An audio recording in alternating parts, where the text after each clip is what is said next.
Einer meiner Zuschauer hat mir eine Nachricht geschrieben. Er schreibt, jedes Mal, wenn ich Bücher auf Deutsch lese, kommen viele Verben vor, die Geräusche beschreiben. Zum Beispiel knirschen, knistern, knarren, knallen, knurren, klatschen, klappern, klirren, rascheln und rauschen. Ich tue mich schwer mit diesen Verben, weil sie so ähnlich sind. Es würde mich sehr freuen, wenn du ein Video darüber machen könntest. Und das mache ich sehr gerne. Ich habe heute 13 Verben für euch, mit denen wir Geräusche beschreiben können. Los geht's! Lasst uns mit einem schönen Geräusch anfangen, das auch gut zum Herbst passt. Hört mal hier.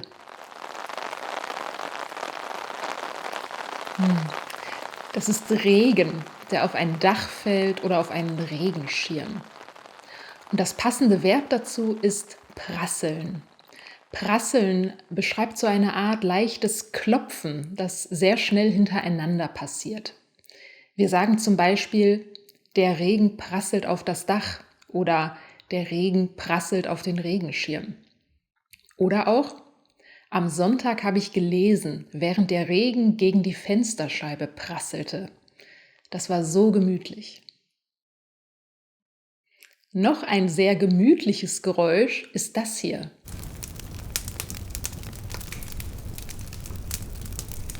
Ein Feuer, das knistert. Knistern, das sind im Zusammenhang mit Feuer diese kleinen, knackenden Geräusche, die ihr hier hört, die es so schön gemütlich machen. Die Flammen knisterten leise im Kamin, können wir zum Beispiel sagen. Das Verb knistern benutzt man aber auch in anderen Situationen, zum Beispiel im Zusammenhang mit Papier oder Plastik. Stellt euch vor, ihr habt was im Internet bestellt, das Paket kommt an, ihr packt es aus und das, was ihr bestellt habt, ist in so einer Plastikfolie verpackt. Und wenn ihr es auspackt, macht das so ein Geräusch. Das ist Knistern. Das knackt auch so ein bisschen wie das Feuer im Kamin, ist aber ein bisschen heller und nicht ganz so angenehm. Das Verb rascheln habt ihr vielleicht schon mal gehört. Das benutzen wir auch, wenn wir über Papier sprechen. Und es ist so ähnlich wie knistern. Es ist dieses Geräusch hier. Man bewegt Papier, man faltet Papier und dabei raschelt es. Der Unterschied zwischen Rascheln und Knistern ist vielleicht, dass Knistern ein bisschen heller klingt. Rascheln ist ein bisschen dunkler. Aber es ist wirklich nur ein kleiner Unterschied, der auch nicht so wichtig ist. Man kann auch nicht nur mit Papier rascheln, sondern auch mit anderen Dingen. Zum Beispiel könnte man sagen, wir waren gestern im Kino. Hinter uns hat ein Mann die ganze Zeit mit seiner Popcorn-Tüte geraschelt. Es gibt eine Situation, bei der man Knistern und Rascheln nicht verwechseln sollte, nämlich wenn wir jetzt im Herbst durch trockene Blätter laufen, die auf den Boden gefallen sind. Oder wenn sich die Blätter in einem Baum bewegen. Das ist Rascheln und nicht Knistern. Die Kinder spielten im raschelnden Laub zum Beispiel. Oder das Laub raschelt im Wind. Oder man hört einen Igel im Laub rascheln. Jetzt kommen wir mal zu einem ganz anderen Geräusch, das ich hier bei mir zu Hause häufig höre. Wir wohnen in einem recht alten Haus mit einem Fußboden aus Holz. Und manchmal, wenn man auf diesem Fußboden läuft, hört man so ein Geräusch hier.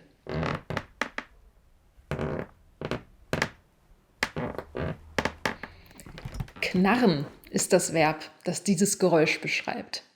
Der Fußboden knarrt, kann man sagen. Oder als ich die Treppe hochging, knarrte es laut.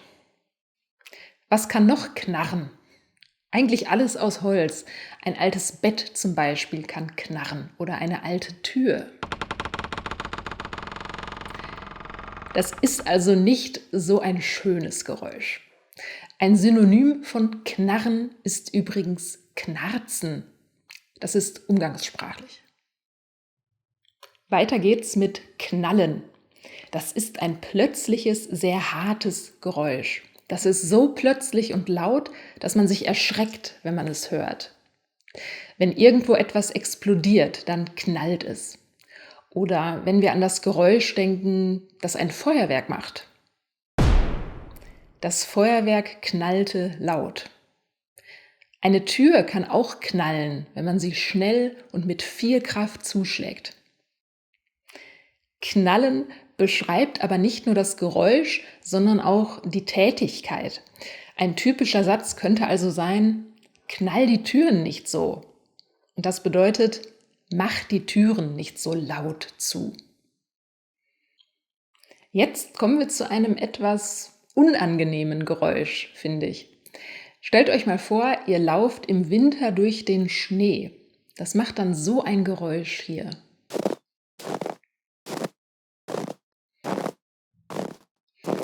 Der Schnee knirscht unter den Schuhen. Knirschen, das ist ein Geräusch, bei dem der Schnee unter den Schuhen zusammengedrückt wird. Wenn etwas aneinander gerieben wird, hören wir oft ein knirschendes Geräusch. Man kann auch mit den Zähnen knirschen. Das bedeutet, dass man die Zähne ganz fest aufeinander beißt und dann bewegt. Das gibt auch ein knirschendes Geräusch. Und im übertragenen Sinn bedeutet zähneknirschend übrigens, dass man seinen Ärger unterdrückt. Zum Beispiel in dem Satz: Andrea wurde von der Polizei angehalten. Zähneknirschend bezahlte sie die Strafe fürs zu schnelle Fahren.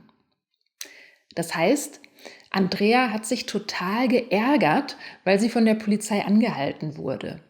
Aber sie hat ihren Ärger unterdrückt. Sie hat ihn der Polizei nicht deutlich gezeigt, als sie die Strafe bezahlte. Das nächste Geräusch kommt von einem Tier, von einem Hund oder einem Wolf zum Beispiel.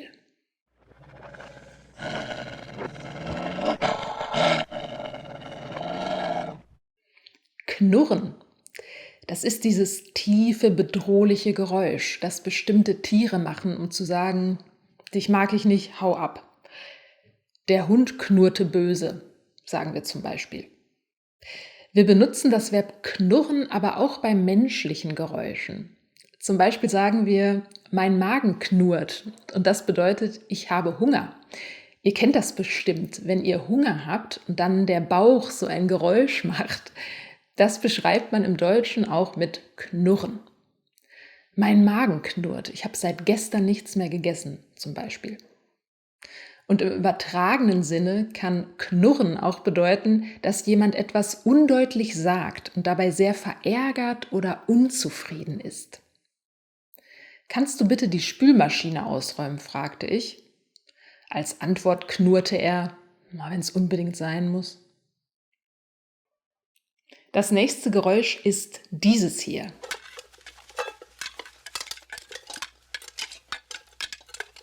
Die Töpfe und Pfannen in der Küche klappern.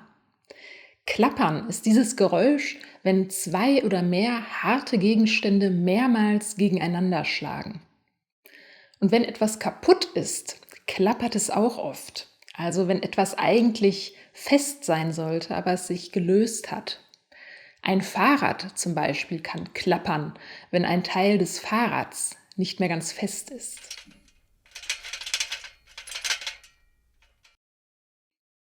Klappern ist ein relativ dunkles Geräusch, aber es kann ja auch mal sein, dass Gegenstände gegeneinander schlagen und dann ein helles Geräusch verursachen.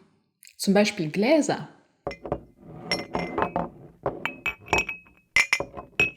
Oder Gegenstände aus Metall. Ein Verb, mit dem wir dieses Geräusch beschreiben können, ist klirren. Die Gläser fielen klirrend auf den Boden, zum Beispiel.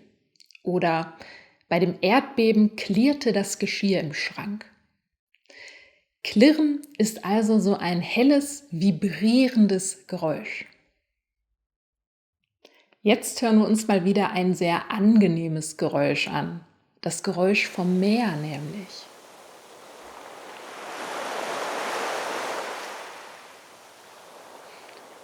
Das Meer rauscht.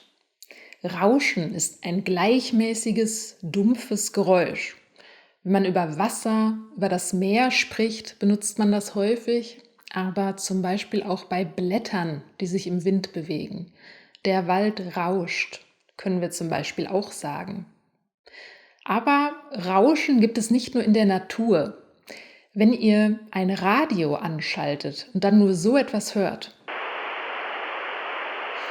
dann sagen wir, im Radio war nur ein Rauschen zu hören. Jetzt hört euch mal dieses Geräusch an.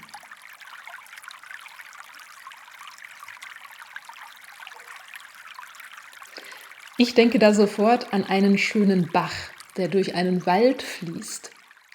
Das Geräusch, das dieser Bach macht, ist Plätschern. Das ist das gleichmäßige Geräusch von langsam fließendem Wasser.